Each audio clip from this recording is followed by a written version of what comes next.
Udako ikastaro honetan literaturak, euskarak, zinemak, naturak eta kulturak oro har nazioarteko panorama akademikoan duen tokia izango du aztergai.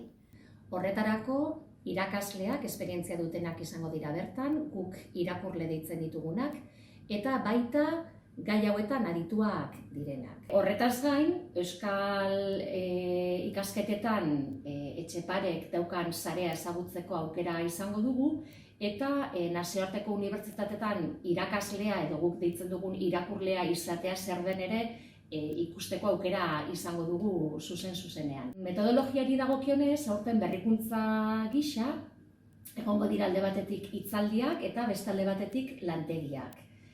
Aukera dago matrikulatzeko hitzaldietara bakarrik eta horretarako aukera dago online edo eta aurrez aurre egiteko.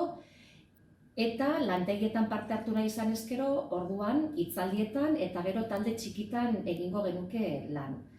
Talde txiki hauetan egongo dira irakurleak eta horretaz gain gaian aditua den pertsona.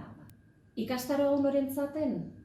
Egia esan euskara eta euskal kulturan orokorrean interesa duen edo norentzat. Baina, bai uste dugu irakasle kanpoan, nazioartean edo nazioarteko pertsonekin aditzen diren pertsonentzat interesgarria izan daitekeela ikastaro hau egitea.